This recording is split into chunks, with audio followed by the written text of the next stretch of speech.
readers! Today we're going to talk to you about a habit for learning while you're at home. We're going to talk today about making a book box for reading at home. When you were at school, you might have had a place to store your books, like a book box or a book bag, and every day during reading workshop, you could go and get those books and get started right away. Today we're going to show you how you can make a book box or a book bag for home.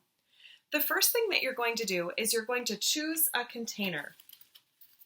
You might look through your house, look in your closets, look all over and see if you can find a container that might work for storing your at-home books. You might find a plastic container like this. You might look and find something in your pantry. We found a cereal box like this. You could take this cereal box and cut it down with a grown-up, and it would be the perfect size to store your books. Or you could turn it this way for wider books and tape up these edges with a grown-up, cut this part off, and then store your books in it this way. So you could look in your pantry for a book box. You might also find a shoe box like this one we found in our closet. Here's a shoe box. We found this. We thought this might be a good place. You might look and find a bag. We found this old gift bag that we could reuse for our book box. It has handles, so we can carry it to wherever we're going to read that day. Or a simple Ziploc, gallon-sized Ziploc bag would work to store your books. What will you find in your house to store your books?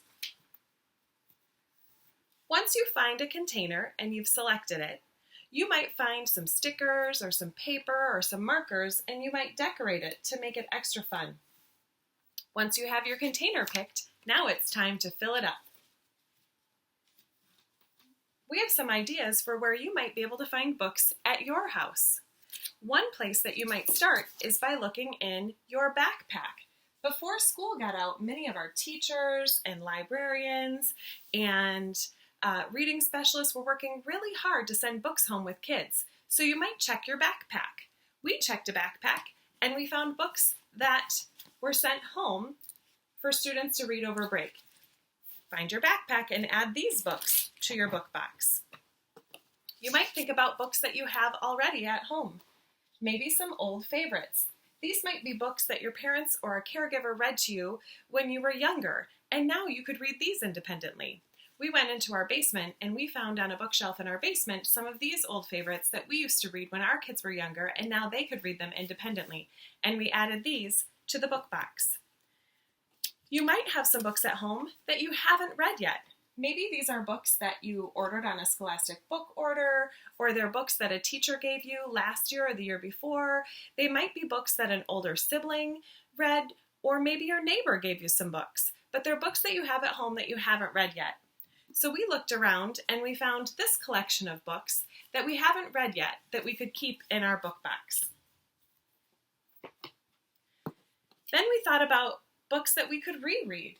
We know that rereading is a great skill that helps us to improve our comprehension and our fluency. So rereading is also a great idea to do while you're at home reading. So we looked around and we found these books that we had read before, and we added these to our collection of books in our book box.